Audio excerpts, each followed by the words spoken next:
Hello, everybody. Happy Friday. I have my wine. I think it's wine. Yes, it is wine. It was only $13.99. Not a bad deal on a Friday.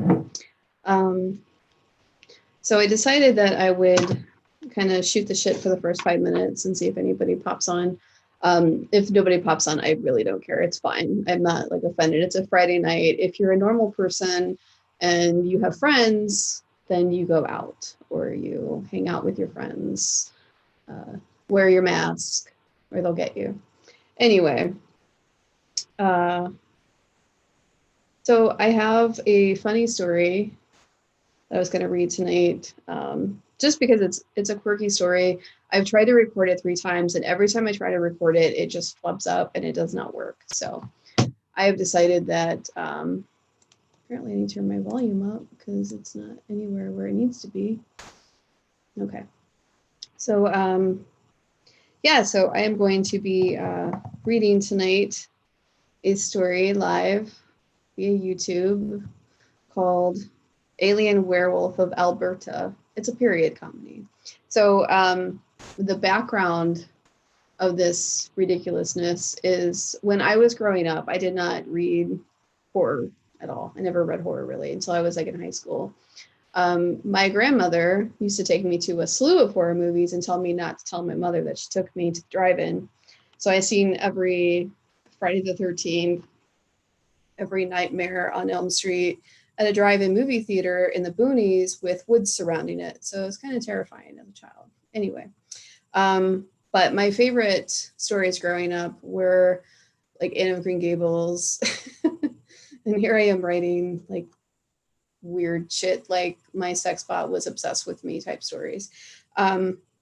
So this story was like basically because of that. It's like a tribute to my inspiration for writing, which I attribute to my love of Lucy Maud Montgomery, who wrote Anne of Green Gables. So this is where this story comes from.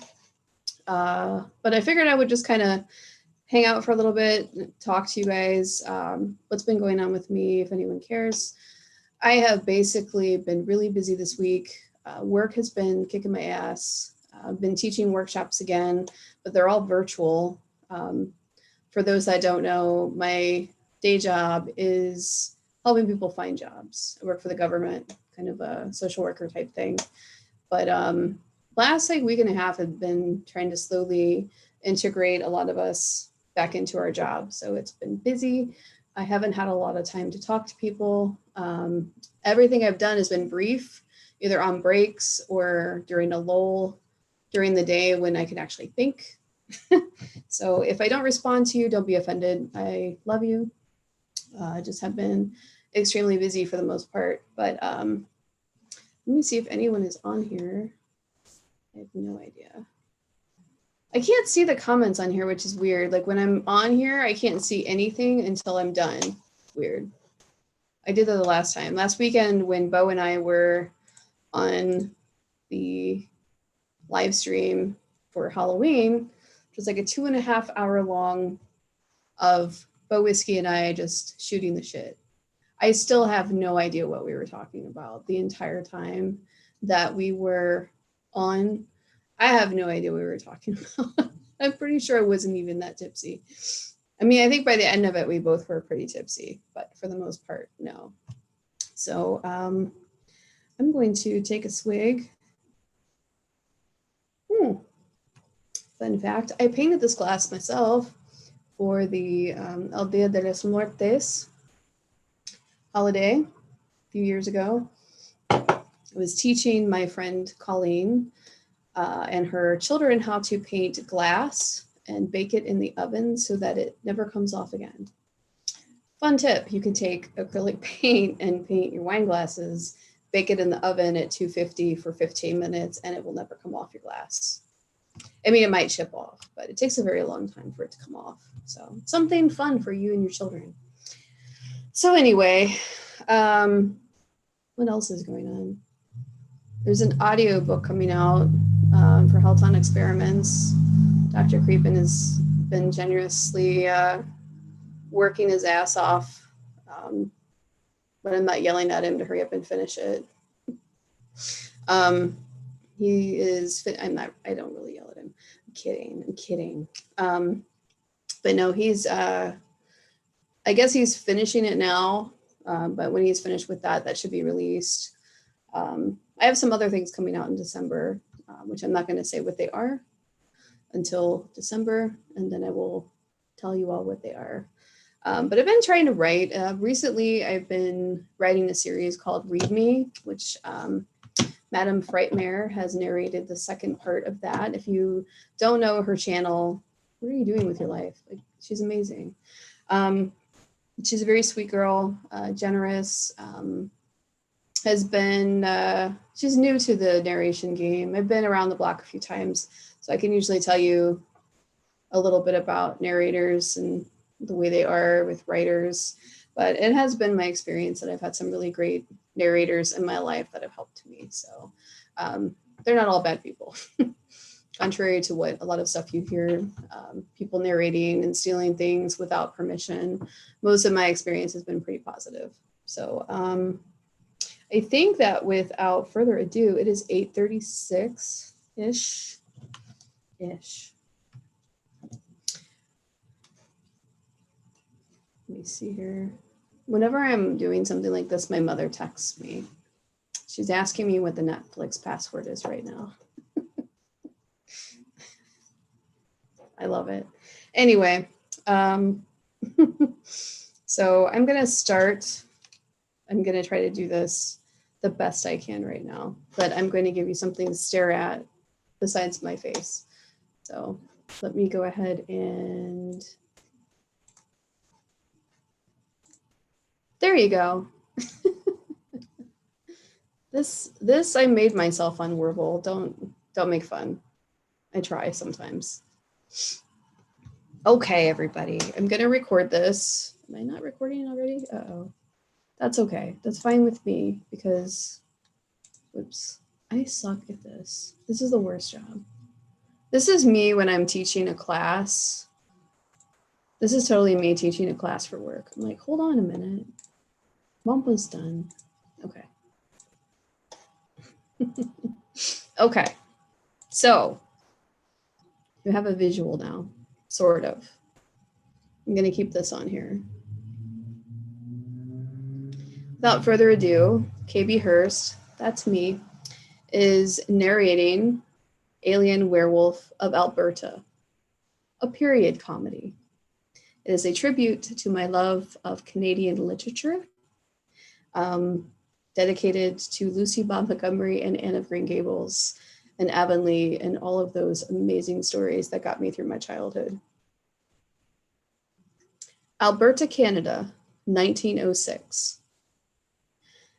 There was an intense light that lit up the wintry sky over the home of Martha and Diana McDougall, who were spinster sisters. "Do you see that?" asked Martha to her cat Isis, as she laid sprawled out on the foot of her bed on top of her newly made quilt. She stood looking at the night sky out into the field. The cold snow looked like ice as it glittered under the stars that scattered under the alabaster sky.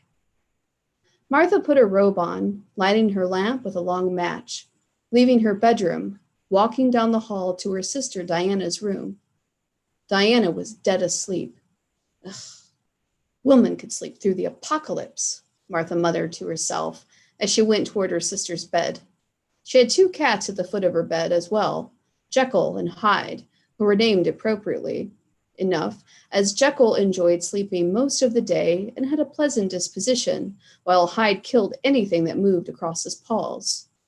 The McDougall sisters never worried about field mice getting into the pantry because of his killer ways. Martha shook her sister's shoulder, and Diana barely moved.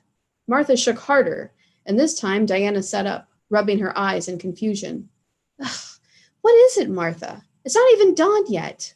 The old woman rubbed her sore eyes and looked at her glasses next to her bedside. Something is amiss, Diana. I'm telling you, something is amiss. I can feel it in my cold bones. Ugh, you must be dreaming again. Go back to bed, you nosy old goat. snapped Diana, who hated her sleep being interrupted by anyone, especially her sister, who enjoyed fretting about her nerves, deciding at once to be frightened by whatever whim took hold of her. I'm telling you, Diana, this was no dream. What then? I saw a strange light in the sky. It was so bright it made all the stars cower in their wake. I'm telling you, Diana, there's something in that old field. I feel it. Martha grabbed her sister's hand and Diana softened. We'll send the LaRoe boy over there tomorrow when he comes to bring the milk. The two older women lived on an old farm left to them by their uncle, who had passed just the year before. They had only lived there 2 years, having migrated from eastern Canada. They had a small inheritance that helped pay for labor that they could no longer perform themselves. And the winters were brutal, and sometimes the isolation was numbing.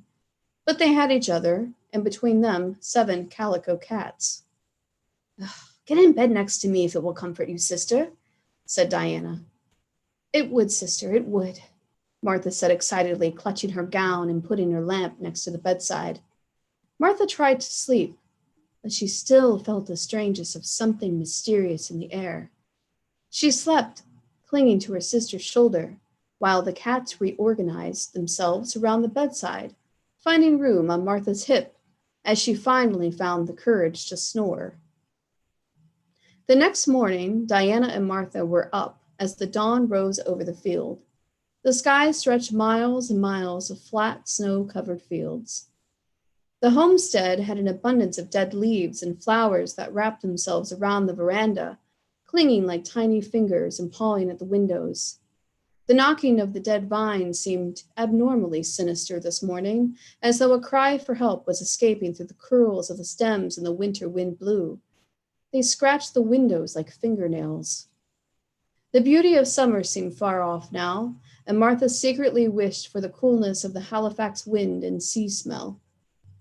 Once something she hated, but now she wanted for anything to smell the cod and the oils from the fishermen, as they would meander around town selling their goods before they set sail. Martha was boiling water, and she went outside to see if the milk she had to procure from the LaRoe boy was on its way. Martha and Diana couldn't afford a cow of any kind, but they did have chickens and 2 old horses that Diana doted over. It was their only transportation into town, and sometimes they attended a party or two during the Christmas, with the Meyer and the McCullough families nearby. Martha was fetching eggs and watching the road closely to see if her milk was on its way when she heard something on the front veranda. She crept around the corner, unsure what sort of injured animal she was viewing. Could it be Meyer's old sheepdog on the loose? All she could see was gray and black fur. There were pointed ears, and the whimper came short and gave her such a pang inside her heart that she had never felt before. Hello?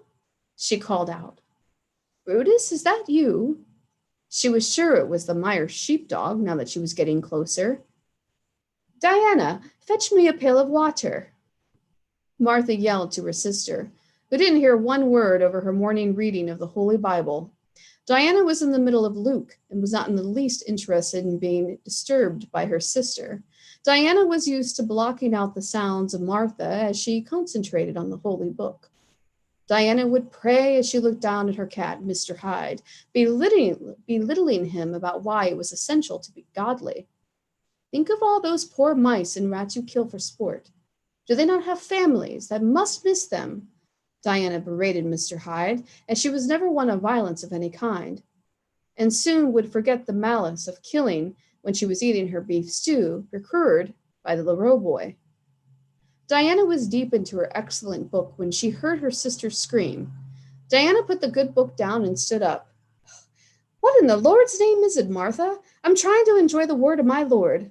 What on earth could be the matter? Martha could see its legs, very naked legs, of a young man, were blue from the cold. She could barely breathe looking at him with his manhood showing. The rest of him was much more peculiar. From the waist up, he was a full wolf, gray hair, front paws, and fangs. His fangs were so sharp that it frightened her. How was this possible? A wolf man? She tried not to stare at what was between his legs as they were outstretched on a bench in front of a bench like they were brought from Halifax. Diana came up behind her. Do you realize I'm trying to enjoy my Bible verses? Shh, you old goat, look at it. Diana took one look at the creature on their porch and nearly fainted. Ah, demon! Come to the house. It's a demon. Martha grabbed her sister by the shoulder. It's no demon. Look, it has the legs of a man.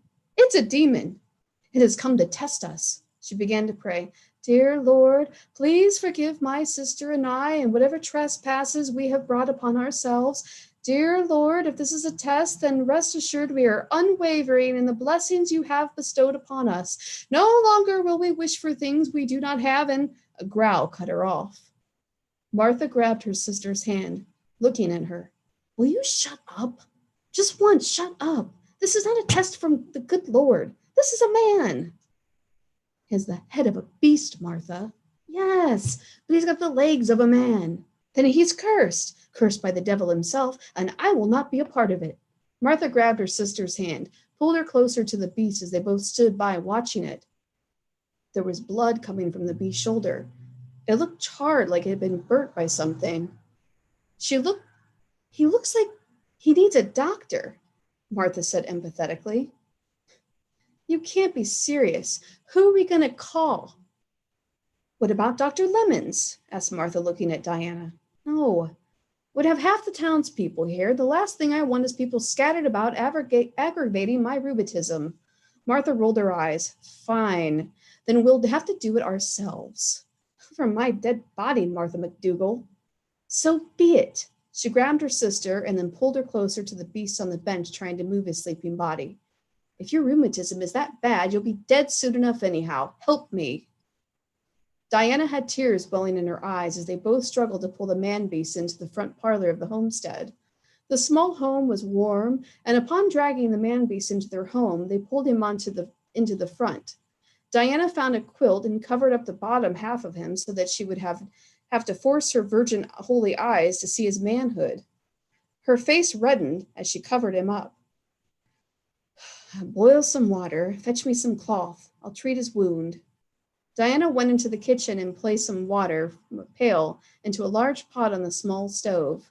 She prayed over it while her sister looked for spare cloths to help with the wound. When the water had been boiled, they managed to move him to a small sofa in the parlor, and Martha nursed his wounds, wrapping them nicely, and the bleeding soon stopped. Oh, do you think he'll live, Diana? Asked Martha, tears in her big brown eyes. If you have anything to do with it, I'm sure the demon will thank you from the pits of hell. Diana smiled wryly and walked away. Martha watched over him all that night, and the next too. She took to reading Shakespeare, and within 2 days she noticed he was changing into a fully human man. Slowly he shed his fangs, and he grew into a fair, handsome young man.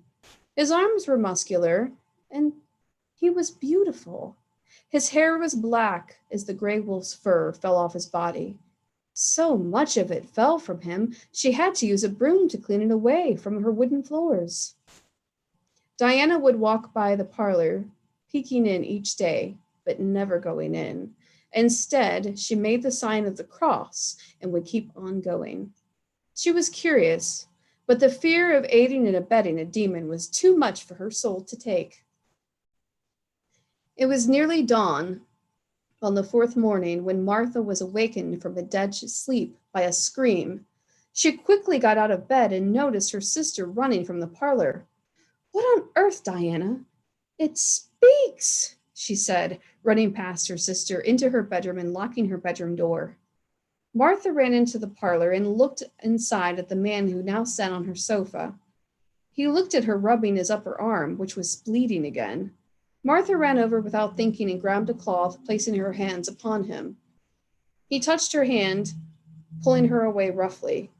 He stared at her for a long moment as if he was trying to figure her out, and then he spoke in broken English. You help? He seemed to be asking. Martha seemed to understand what he meant at once. She noticed a yellow goo coming from his wound, and that was bleeding just moments before. There was something about his eyes, too. They seemed to grow yellow, green, in a particular light. I hope you eat? He looked at her, confused. Come, Martha said, pulling him up by the upper arm. He went with her willingly. He picked up a knife from the floor, giving it to her. Martha took one look at it and knew it was her sister's blade she had been given as a gift from her uncle after a visit to the Orient. The old goat had stabbed him. Ugh! Martha took a deep breath and helped him into the tiny kitchen, helping him straight to the table. I can get you some clothes to put on. He just watched the older woman. She pulled some stew out from the stove and put it in a bowl for him. He bent over, sniffing it, and then began to lick it like a dog. Picking up the bowl, he gulped it down quickly. Setting it down gently, he grabbed Martha by the arm. The older woman blushed to look at him. Help me, he seemed to plead. Diana came into the kitchen just then, and he stood up, backing away from her. Help me. Diana, stop, you're scaring our guest. Why did you stab him? To see if he was a demon. Ugh. The beast cowered away from the two women, afraid to move. Apologize. What? Diana looked at Martha. Apologize for what? Trying to kill our guest. Diana looked at the handsome stranger. She sat down at the table and sighed. I'm sorry. I thought you were a demon. The man just looked at her, confused. He has no idea what I'm saying. Sorry, it means that you didn't mean to do something, he said, as if he was reading her mind and body language, adding it to memory. Diana nodded, appearing ashamed. She reached out her hand to the handsome man. I'm sorry. Martha looked at her sister, seemingly satisfied with her answer. Diana stood from her place at the table and nodded. Grabbing a bottle of currant wine, she poured 3 glasses and gave one to the man. I think you may need this more than me, she said, as he watched both women sip the content of the glass, and then he did too. What is your name? Martha asked. He looked at her strangely. I am Martha. This is my sister Diana, she said, touching her chest first and then her sister's. The man smiled. It's too hard to say in your language.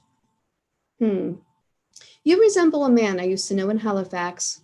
His name was James. James was a fisherman. He stunk to high heavens, but he was nice enough a man to be sure, Diana smiled. James, he smiled, nodding. I like James. It was a few days before James began to catch on to his new environment. James spoke and understood English very well. He began helping the sisters out with their daily chores. James was typical in every way, except when night fell. He would often leave for hours at a time and come back with blood on him. The 2 sisters ignored it as a sign he had to shift into the beast he was when they first encountered James. Soon it was not long before word caught out that their neighbors, that the McDougal sisters, now had a hired hand. Their neighbors wondered how the spinster sisters could afford a hired hand. Martha and Diana lied, saying he was their nephew from Halifax. Nobody questioned it. And he even went to the Myers Christmas party. He learned to dance with Mr. Myers' daughter, who was quite taken with James. James was enjoying his new home and friends. He seemed to fit in with everyone, living his normal life as any young man. The 3 of them were jolted out of bed in the middle of the night by the front door being blown off. It was fresh after Christmas, and no one expected to be woken up, unless it was by Santa Claus himself. But, there is no such thing. In the doorway stood a man that didn't wear clothing like anyone from their period. He seemed to be in clothing with metal on them. He had a gun that shot fire from it and could start a fire just by pointing at anything.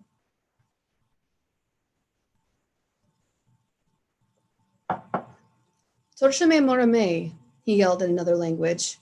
Martha hid behind Diana, as they were now under the kitchen table. James stood in front of the 2 women and kept them safe from the man. James yelled back, suddenly grew into a full-fledged wolf man, covered in hair, and growling with fangs as he stood hunched over like a demon of Diana's worst nightmares.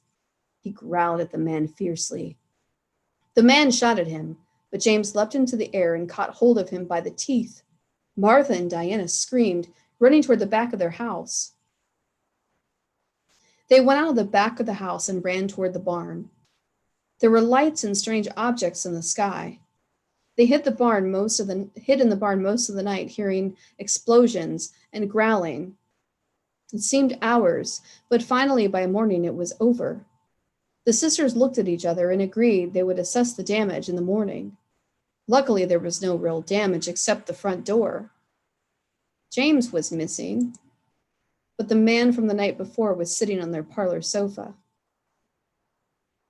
"Where is James?" The man looked at the two women and smiled. "I wish I knew. He's dangerous. I have been trying to find him for months here." Martha looked sadly at the living room. "You broke my door." Diana stood behind her, looking at the man. "Yes, who's fixing this mess? Do you think we were made of money, sir? We are two spinster women. Every penny we have is what we have to live on." "Except for our quilts." The man on the sofa looked at Martha, who held up a quilt, and on each square it told the story of how they met James. "I'm sorry. When you see him, let him know it's time to come home. We're waiting." The man seemed to vanish out of thin air before their very eyes. Diana and Martha had the Roy boy fix their door. They went back to the routine, but never got over James. He had become their family, and in a blink of an eye, he was gone. A month later, Martha was awoken by a strange feeling that she was being watched. She sat up in bed, and in the corner of the room stood James. "Martha, you're looking well." "James!" she exclaimed, standing up and hugging him. Diana heard the commotion and ran into Martha's bedroom, running to embrace him as well. "Where have you been?" "There's a bounty hunter after me. I don't know why or what it is that I did to make him come after me, but it can't be good." "We know you. You're a good person." "Maybe," he smiled. "Oh, I'm so sorry about how I treated you at first. You're not a bad soul at all, James," Diana said with tears in her eyes. Her gray hair fell around her face in long curls. "I'm not from your world. I have to leave." "No," Martha said. "We can figure out something." "No," James smiled. Just then they saw a light out their window. Something was hovering in the sky. It looked like a boat, but it was just floating there. It had light illuminating from it. It made the sky glow around their house. James kissed the older women on their cheeks. "You'll never be without anything you need, ladies." He left the two women, and they watched him walk out their back door. And as he stood under the ship that hovered over their yard, and he floated into the air to their bewilderment, he seemed to be sucked up into the boat, and then the ship disappeared into the clouds. It went up into the sky, blending in with the other stars there. The two women hugged one another's tears in their eyes. The next day, there was a field of flowers, and in the center was a large cow. It was one of the largest cows they had ever seen. They both ran toward it. The sisters were bewildered as they realized they would never have to ask the Leroy boy to bring the sisters their milk. They would have money and manage longer without having to spend the money each month on paying the Leroy boy to bring them milk every other day. Martha and Diana hugged one another, deciding that the cow would be called Star, since that is where their James had come from. Now and then the sisters would see a shooting star in the sky and wonder if it were James coming to check up on them. One thing was sure, they would never forget the werewolf of Alberta.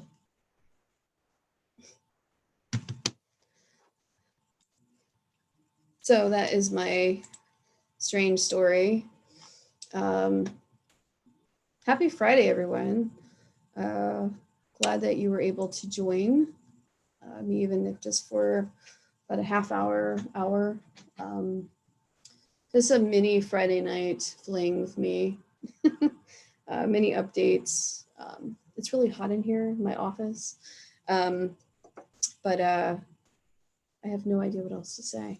Hopefully you liked the story. It was kind of ridiculous, and that's why I wrote it. I was just in the mood to write something strange and period. And so I did. So can't think of anything else to say at the moment. So I'm going to actually log off. I don't see any comments. So if someone had a comment on there, I apologize. Sometimes it's not easy to see anything on my live streams when I'm using Zoom and connecting it to YouTube. I might see it after the fact. So yeah, hopefully you enjoyed it, and good night. Thank you for watching. Thank you for listening. Hope you enjoyed it, and many blessings to you. Hopefully you guys have a great winter. Hopefully things go well with everything else that's going on in the world. But most importantly, thank you for watching. Thank you for being here. Thank you for being my friend. I love you all. I appreciate you more than you probably know. Have a good weekend. Take care. Bye, guys.